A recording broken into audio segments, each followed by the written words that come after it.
Aujourd'hui, je vous propose une leçon d'agrégation sur le sujet qu'est-ce qui est sensible, mais je me suis assigné une règle que je vous conseille d'essayer pour vous entraîner avant les oraux, qui est de tenter de produire une structure argumentative dépourvue de référence. Évidemment, le jour J, il faut nourrir sa leçon de références, de connaissances philosophiques, etc.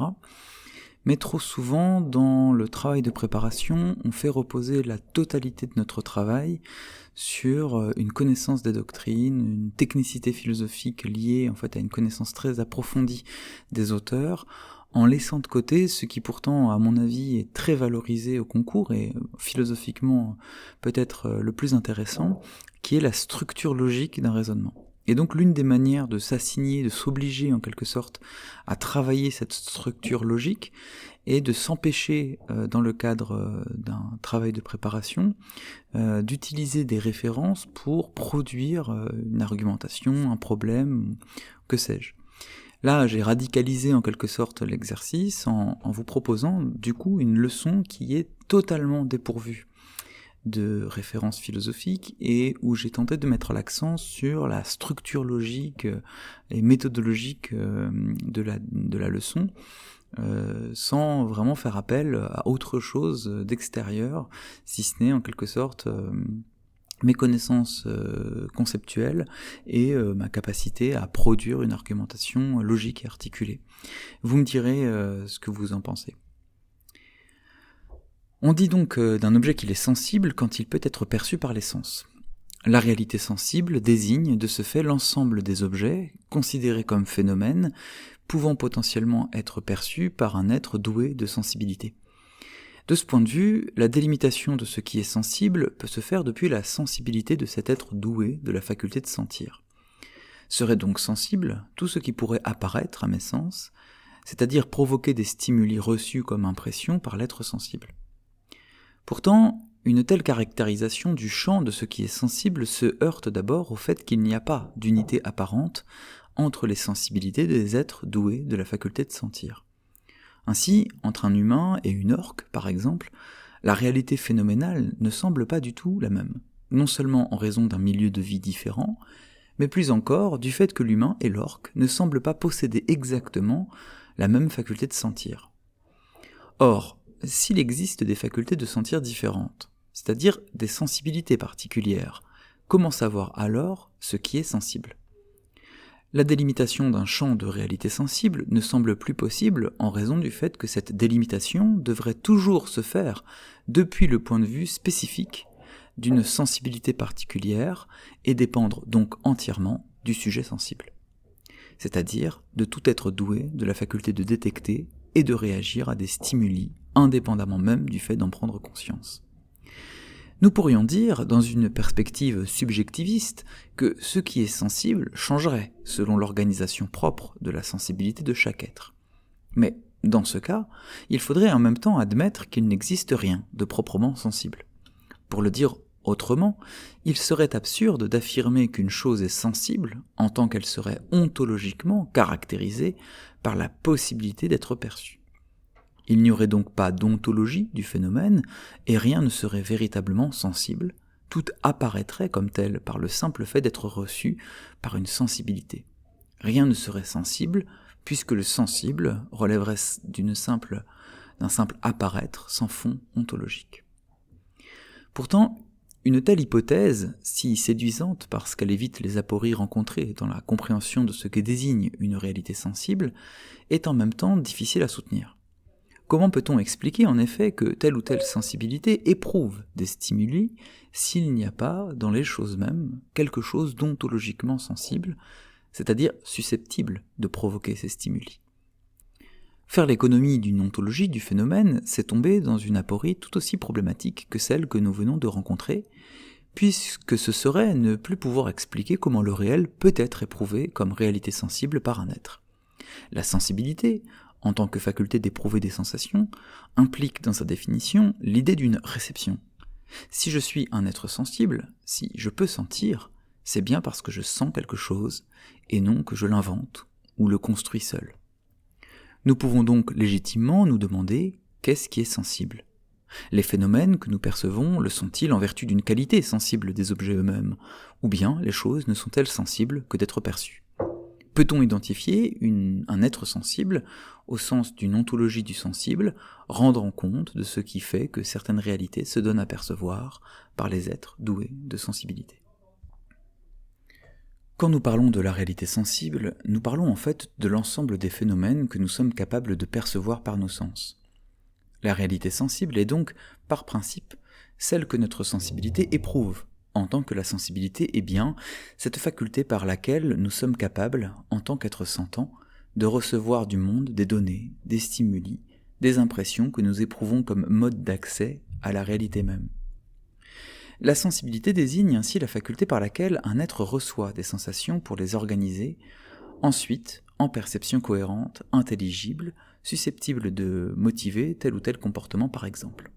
Donc, la sensibilité est avant tout une faculté réceptrice de sensations dont l'origine se situe en dehors du sujet sentant lui-même.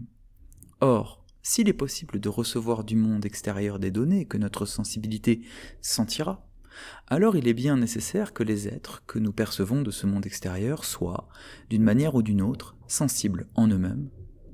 L'être de la réalité est donc, par principe, sensible, puisqu'il peut être senti, c'est-à-dire reçu et traité par un être sentant.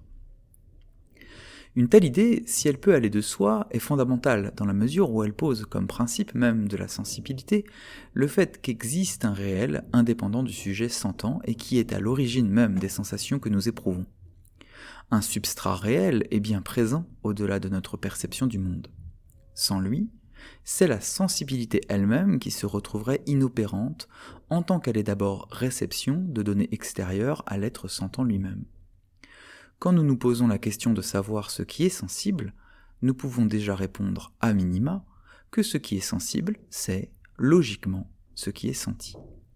Mais, non pas au sens où les phénomènes éprouvés comme sensation par le sujet sentant ne seraient que pure production de ce sujet lui-même, c'est-à-dire construction d'un monde à soi, détaché de toute réalité extérieure au sujet, mais bien au sens où la sensation pose comme vraie l'existence d'un être du phénomène situé hors de la sensibilité et qui rend possible le fait de sentir. Toutefois, une telle idée ne permet pas de comprendre pourquoi la réalité sensible ne se donne pas de manière uniforme entre les êtres sentants. Comment expliquer, s'il existe bien un substrat ontologique au phénomène senti, une telle diversité dans nos manières de sentir le monde ? Il pourrait être tentant de contester l'existence d'un substrat ontologique au phénomène sensible en raison de la variabilité des réalités sensibles. S'il était vrai en effet que tout phénomène, en tant qu'il m'apparaît, procède d'un être qui en est la cause, alors cet être devrait logiquement apparaître de la même manière à toutes les sensibilités. Non seulement les êtres humains, mais même les autres êtres sensibles devraient avoir affaire à une seule réalité sensible qui se confondrait, en fait, avec le réel en soi. L'apparaître du monde devrait être exactement similaire à son être, en ce que la sensibilité ne désignerait jamais que la faculté de recevoir les données, mais en aucune manière de les transformer. En effet, si nous admettons qu'il est en fait possible que la sensibilité d'un être sentant puisse modifier activement les données qu'elle récolte, alors il n'y aurait pas de raison de considérer qu'elle ne peut pas tout simplement produire elle-même ces données. Si nous disons que la variabilité des réalités sensibles est le fruit des différences dans la sensibilité des êtres sentants, alors nous dotons la sensibilité d'une puissance productrice, pouvant logiquement aller jusqu'à la production totale d'une réalité sensible spécifique. De ce point de vue, à la question de savoir qu'est-ce qui est sensible, nous devrions dire qu'il n'y a qu'un apparaître, mais en aucune manière un être sensible. Pourtant, même si la diversité des sensibilités, associée au fait que ces sensibilités n'éprouvent pas le monde de la même façon, semble conduire logiquement à l'idée qu'en fait il n'y aurait pas unité du réel, mais seulement multiplicité des mondes, cela ne peut être considéré comme une option philosophiquement rigoureuse. Factuellement d'abord, alors même que les êtres sensibles devraient, selon une telle logique, habiter des mondes différents, autonomes et sans relation, nous constatons que cela n'est pas le cas. Les êtres sensibles ne vivent pas dans des couloirs existentiels séparés, mais coexistent dans des écosystèmes par exemple, et parviennent justement à cette coexistence du fait de l'existence d'une unité réelle au-delà de la diversité de leur monde phénoménal. Si tel n'était pas le cas, si chaque être sensible inventait par la sensibilité un monde propre et entièrement niché en son point de vue, une telle coexistence harmonieuse ne serait pas possible puisque ces êtres se heurteraient toujours les uns aux autres à chaque rencontre. Le fait que nous puissions échanger avec les autres êtres sensibles, humains et non humains, ne signifie certes pas que nous partageons la même sensibilité, mais qu'au-delà de nos sensibilités différentes, il existe assez de points de jonction pour qu'une rencontre soit possible. Même en un sens minimal, c'est-à-dire au sens d'une simple reconnaissance d'existence, le fait que nous puissions dire d'un être qu'il est sensible, alors même qu'il ne partage en rien notre sensibilité, prouve que nous ne sommes pas attachés au monde propre duquel nous ne pourrions pas sortir en raison d'une autoproduction des phénomènes. Théoriquement, ensuite, la diversité des sensibilités ne fait pas signe vers l'abolition d'un substrat ontologique au phénomène, mais, au contraire, témoigne de l'existence d'un tel substrat. En effet, la sensibilité n'est pas propre à l'espèce ou à l'individu en raison du fait que n'existerait rien, en deçà de ce dont elle fait l'épreuve, d'ontologiquement stable, mais bien parce qu'elle est, en tant que faculté, attachée à l'existence de l'être sensible lui-même. Elle forme donc une représentation liée à l'existence particulière de l'être sensible, mais non pas au sens d'une création d'un monde, mais de la production d'une image utile et relative au mode d'existence de l'être en question. Autrement dit, c'est bien parce que le réel commun à tous les êtres sensibles est vécu de manière spécifique par ces êtres, que les êtres sensibles éprouvent ce réel de manière différente et produisent des réalités diverses, bien que fondamentalement issues d'un même être. Dans ces conditions, la question serait donc de savoir comment nous pourrions remonter de notre expérience phénoménale particulière à l'unité ontologique de ce qui est sensible dans le sensible. Comment découvrir positivement ce qui est sensible. Même si nous pouvons savoir qu'existe un réel, indépendant de nos sensations, mais d'où nos sensations procèdent, nous ne pouvons pas définir positivement l'être de ce réel. En effet, si la sensibilité reçoit des impressions venues du dehors, elle ne les reçoit pas passivement et purement. Pour le dire autrement, en tant que faculté, c'est-à-dire en tant que puissance, la sensibilité délimite et organise le champ de notre perception du monde. La réalité sensible est donc une construction, par principe, issue de l'activité de notre sensibilité et, ensuite, de notre entendement sur les données que nous sentons du monde. Or, puisque nous n'avons accès à rien d'autre qu'à ces données traitées par notre sensibilité, nous ne pouvons pas savoir exactement ce qui est sensible. L'être qui est sensible ne se donne à nous-mêmes qu'en tant qu'il apparaît, c'est-à-dire qu'en tant qu'il a été déformé, reconstruit par notre sensibilité elle-même. S'il est donc possible de poser l'existence d'une ontologie des phénomènes, c'est-à-dire d'un être de l'apparaître, il n'est pas pour autant possible de dépasser le point de vue qu'impose notre sensibilité sur cet apparaître lui-même. Une telle impossibilité explique d'ailleurs le fait que, quand bien même nous savons que notre sensibilité humaine ne ressemble en rien à celle des autres êtres sentants, nous ne pouvons pas pour autant définir positivement ce qui est sensible, au sens où nous aurions la capacité de définir les caractéristiques nécessaires à un être pour pouvoir être sensible. La question de savoir qu'est-ce qui est sensible est donc problématique ici, puisqu'elle nous ouvre à une aporie. Même si nous savons que des êtres sensibles existent, puisque nous les sentons, nous ne pouvons pas savoir pour autant ce qu'ils sont en eux-mêmes. Nous devons admettre qu'existe nécessairement un ontos des phénomènes, et en même temps, du fait de la nature des phénomènes eux-mêmes, accepter qu'il ne soit pas possible d'en faire l'ontologie, au sens d'un discours raisonné capable de, positivement, décrire leur être.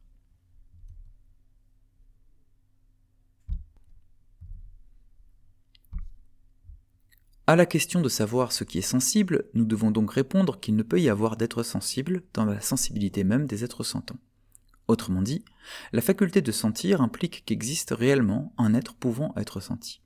Nous pouvons donc poser l'existence ontologiquement stable d'un réel au-delà de la diversité des réalités sensibles, résultant des variations locales dans les facultés sensibles des êtres sentants. Une telle existence n'implique néanmoins pas que nous puissions répondre positivement à la question que nous nous posions au départ, puisque nous sommes irrémédiablement attachés à un point de vue sensible particulier qui, tout en impliquant logiquement l'existence d'un être sensible, au sens de pouvant être senti, ne signifie pas pour autant que nous puissions objectivement qualifier ce que serait cet être. Nous ne pouvons pas dire qu'est-ce qui est sensible, mais nous pouvons dire que ce qui est sensible n'est pas simplement contenu dans la sensibilité de l'être sentant.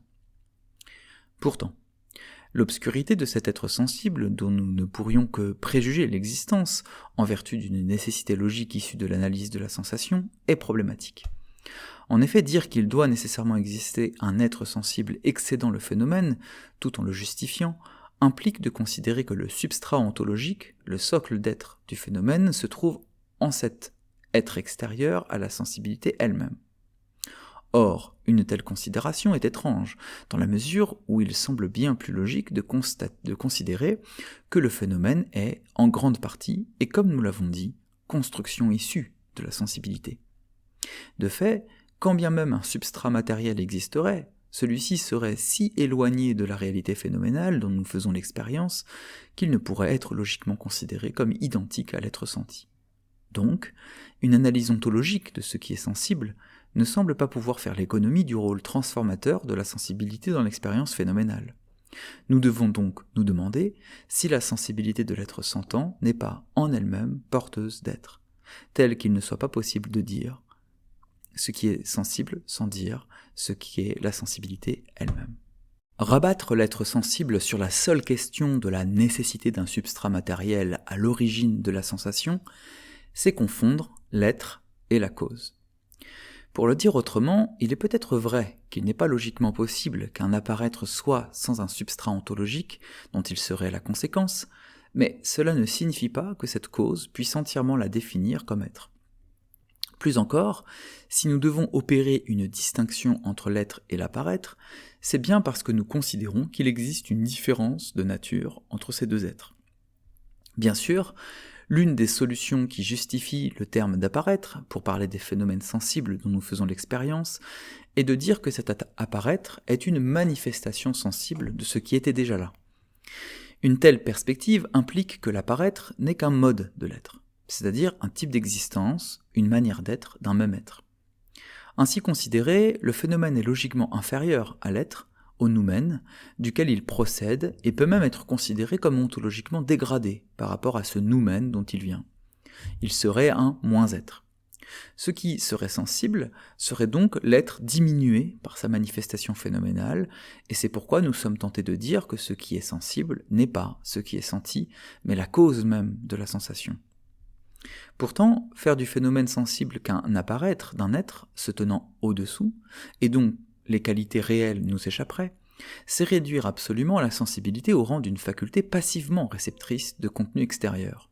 En effet, si nous montrons que la sensibilité n'est pas seulement passive mais active dans la construction des phénomènes perçus par les êtres sentants, alors il n'est plus logique de dire que ce qui est sensible est seulement le substrat ontologique à l'origine des phénomènes, puisque la sensibilité, dans son activité propre, a, en quelque sorte, ajouté de l'être au phénomène. La sensibilité est bien une puissance, au sens où, en tant que faculté du sujet sentant, elle ne désigne pas seulement la possibilité d'être affectée par un monde extérieur, d'être modifiée par elle, mais aussi une faculté intensificatrice et organisatrice de l'expérience sensible. L'être sentant ne l'est donc pas seulement en tant qu'il aurait la capacité d'éprouver un monde extérieur qui l'affecterait et le modifierait dans ses états, mais aussi en tant qu'il l'a construit et l'inscrit dans l'organisation d'un champ perceptif propre qu'on appelle proprement un monde.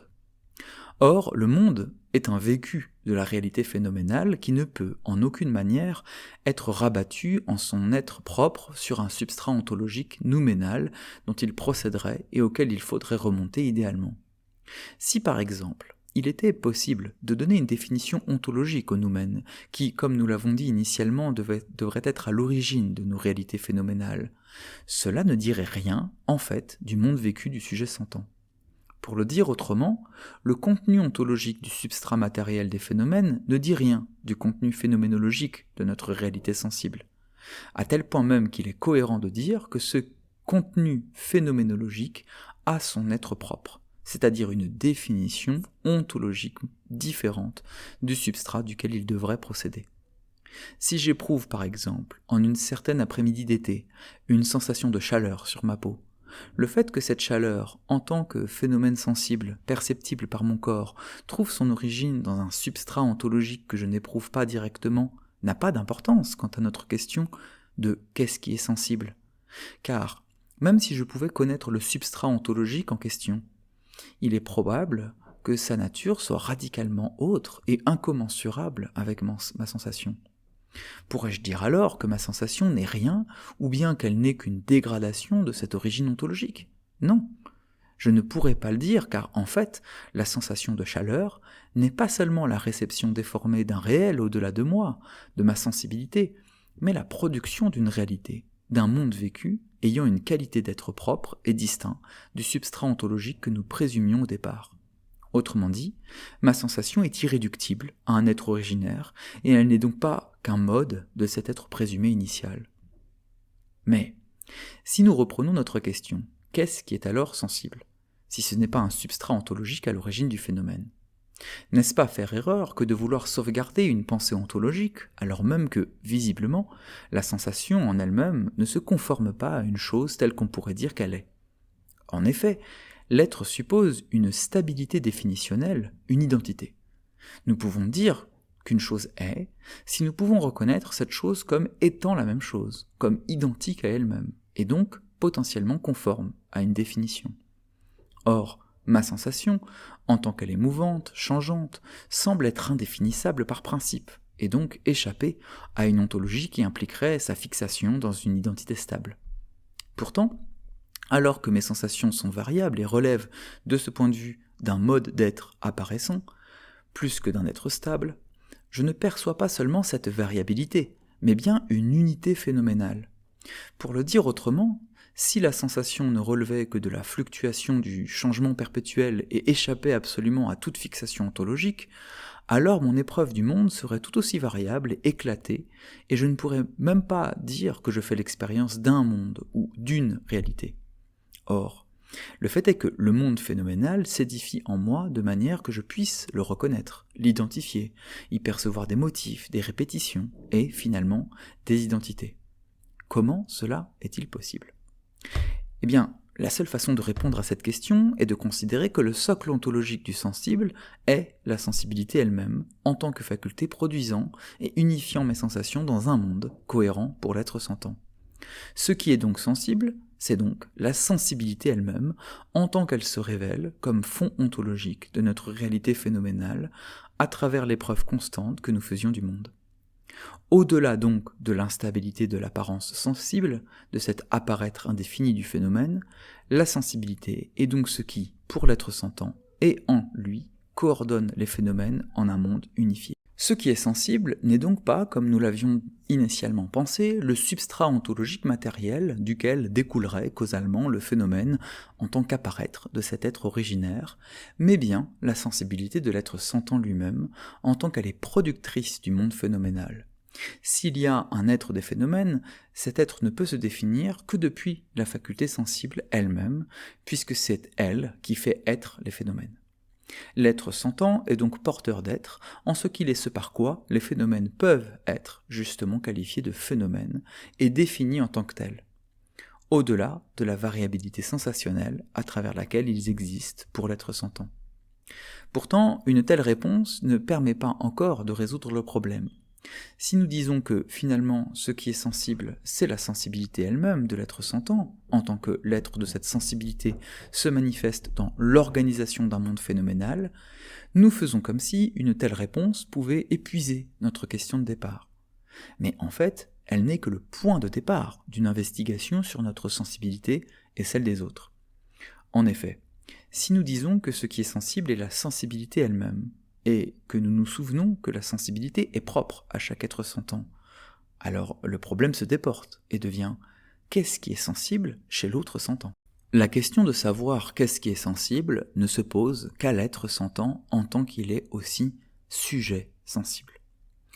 Dans le langage courant, si on parle d'un sujet sensible, pour parler de la matière d'un discours, d'un thème qui pourrait, par sa nature affectivement chargée, provoquer de fortes émotions et devant être délicatement traité pour ne pas mener à des conflits, c'est parce qu'un tel sujet, ici entendu comme thème, est connu pour être susceptible de provoquer des affects, des émotions, des sentiments conflictuels chez celui que nous considérons comme être sensible. Or, ce qui pourrait éprouver face à ce sujet sensible des affects, des émotions, des sentiments conflictuels, bref, ceux qui justifient qu'on prenne garde à la manière de conduire la conversation, peuvent précisément, eux aussi, être désignés comme des sujets sensibles. Dans cette deuxième acception, le sujet sensible désigne le sujet, c'est-à-dire le support, le socle d'une conscience capable de dire « je », c'est-à-dire de se reconnaître, dans le temps, comme unité de ses perceptions et de ses actes. Étrangement donc, le sujet sensible peut désigner le sujet en tant que ce terme renvoie à l'objet de la conversation, à la question dont on parle, et en même temps au sujet en tant qu'il est philosophiquement défini comme conscience réflexive, capable de se saisir elle-même comme unité sentante. Pour rendre compte de cette curieuse confusion, il faut se souvenir de l'étymologie du terme sujet qui, issu du latin subjectum, désigne fondamentalement ce qui est jeté dessous, ce qui est étendu dessous. Ainsi, quand on parle de sujet sensible au sens de l'objet d'une conversation, ou de sujet sensible au sens d'une conscience réfléchissante, ses propres états, il est, dans tous les cas, question d'un être demeurant sous les prédicats, support de ce qui est sensible. Le sujet devient donc sensible au sens où il est celui face auquel ou pour lequel la question de savoir ce qui est sensible en lui se pose. Or, une telle question n'appelle pas seulement à une métaphysique de la sensibilité, à une ontologie du phénomène, mais de manière plus cruciale, à un problème éthique et politique, délimitation de ce qui, chez l'autre s'entend, est sensible, et donc centre ou angle mort de notre relation. En réfléchissant sur la question de ce qui est sensible, nous nous sommes rendus compte de nombreuses fois que finalement, le cœur ontologique du sensible était difficile d'accès, si ce n'est inaccessible. Ou bien la chose en soi, le noumen, origine présumée du phénomène, se dissimulait sous l'apparaître, ou bien le monde phénoménal s'organisait depuis la sensibilité de l'être sentant. Or, dans ce deuxième cas, le monde phénoménal de l'autre sentant est une boîte noire, inaccessible à mon propre point de vue. Les qualia, ces réalités phénoménales intraduisibles de l'expérience sensible, paraissent donc à chacun comme la marque d'une impossibilité théorique. Celle de dire, depuis notre propre point de vue, notre sensibilité, ce qui est sensible pour nous, et par voie de conséquence, ce qui est sensible pour l'autre. L'espoir d'une ontologie complète, c'est-à-dire d'un discours capable de dire tout ce qu'il y aurait à dire et définir tout ce qu'il y aurait à définir sur ce qui est sensible, serait un espoir vain. Il y aura toujours un reste à dire. Mais une telle impossibilité fondamentale n'est pas la fin de notre questionnement, au sens où nous aurions une réponse théorique à apporter ici à notre question initiale. Certes, nous pouvons conclure ici que, d'un point de vue théorique, la question de savoir ce qui est sensible est insoluble, au sens où toute réponse ne sera jamais que partielle et paradoxalement inessentielle. Mais ce serait mécomprendre que la question de savoir ce qui est sensible est moins une question théorique ou ontologique qu'un enjeu existentiel, social et politique. Le fait que nous ne pouvons pas dire ce qui est sensible, au sens où nous pourrions faire reposer l'explication de notre champ phénoménal sur une ontologie des phénomènes ou une ontologie de notre sensibilité elle-même, comme productrice de notre monde sensible, n'est finalement problématique qu'à partir du moment où il entre en relation avec d'autres êtres sensibles. Si nous considérons que la question de savoir ce qui est sensible est une question importante, ce n'est pas parce qu'elle mène à une aporie métaphysique, mais à une crise de la relation aux autres êtres sentants, qu'ils soient conscients ou non d'ailleurs. En effet, la délimitation de ce qui est sensible est problématique quand on considère la nécessité écologique, politique et existentielle d'entrer en relation avec d'autres êtres sentants. Alors, savoir ce qui est sensible devient une nécessité vitale, au sens où il s'agit, dans ce cas, de délimiter le monde que nous partageons et de nous interroger sur ce partage, c'est-à-dire sur la place que nous prenons les uns et les autres en tant qu'êtres sentants au sein de réalités dont on ne peut imaginer qu'elles sont à la fois différentes et entremêlées. L'évidence du sensible, d'ailleurs, n'est levée qu'à l'occasion d'une rencontre avec l'autre, au sens large de l'autre sentant, qui manifeste par sa présence au monde, son mode d'être, sa manière d'exister, que ce que je prenais moi-même pour une évidence réelle devient une énigme et un enjeu dans la relation à l'autre. La question de savoir qu'est-ce qui est sensible devient alors le nœud problématique de toute relation à d'autres sensibilités. Si nous reprenons notre exemple initial, dans le cadre de notre relation aux autres humains par exemple, un sujet ne devient sensible que dans la mesure où il réactive cette énigme. Qu'est-ce qui est sensible ? Autrement dit, la relation aux autres sensibilités, dans la mesure où elle n'est pas négation objectifiante de leur réalité comme être sentant, commence avec la question: qu'est-ce qui l'affecte, le transforme? Qu'est-ce qui fait naître en lui des sentiments, des impressions, des sensations? Quel est son monde? Mais, même dans le cas de notre relation au non-humain, la question de ce qui est sensible est cruciale car elle est déterminante politiquement, éthiquement, quant au choix que nous voulons faire pour organiser le monde dans lequel nous vivons. Dans la mesure même où, dans le rapport pseudo-évident que nous entretenons avec notre monde sensible, nous considérons que la question de savoir ce qui est sensible ne se pose pas, puisqu'elle relève d'un truisme. La réactivation de l'interrogation est un des leviers pour déplacer, dans le cadre de notre relation aux autres sensibilités, ce que nous prenions au départ pour une réponse. Le fait de ne pas pouvoir apporter de réponse à notre interrogation n'est donc en rien une faiblesse ou une insuffisance théorique, mais le principe même d'une réflexion qui, ne se plaçant plus sur le champ métaphysique de l'ontologie, comprend que le problème du sensible ne vaut que de rester vivace, aigu et impossible à résoudre. Cette vivacité étant la condition même de toute relation. Il était tentant de vouloir répondre à la question qu'est-ce qui est sensible en se lançant dans une réflexion ontologique capable de révéler les causes des phénomènes, l'être souterrainement caché derrière les apparences. Une telle voie semblait permettre d'éviter l'étrangeté d'une réponse tautologique sous la forme de « ce qui est sensible est ce qui est perçu ». Pourtant, chercher dans l'ontologie des phénomènes une réponse à un tel questionnement ne fait qu'éliminer du problème la place prépondérante de la sensibilité des êtres sentants eux-mêmes. Or, la sensibilité ne désigne pas seulement qu'une faculté passive, réceptacle d'impressions phénoménales causées par le réel, mais bien une faculté active, une puissance productrice de la réalité phénoménale de l'être sentant. Ainsi, la détermination de ce qui est sensible ne pouvait passer, nous l'avons vu, que par une étude du rôle actif de la sensibilité dans la production d'un être des phénomènes indépendants de leur cause nouménale présumée. Or, par ce chemin, nous aboutissons tout de même à une aporie, puisque ce qui est sensible reste caché, irrémédiablement, dans le cœur obscur de la sensibilité elle-même. Indicible, intraduisible, ce qui est sensible reste donc une énigme. Pourtant, et pour conclure, une telle énigme n'est en rien une aporie au sens d'un chemin qui ne mènerait nulle part. Nous avons montré, au contraire, que c'était la réactivation de cette énigme qui était en jeu dans l'édification de la relation avec les autres êtres sentants, et qu'elle était même déterminante dans notre manière écologique, politique et existentielle de nouer des liens avec les autres, authentiquement reconnus comme des êtres sentants.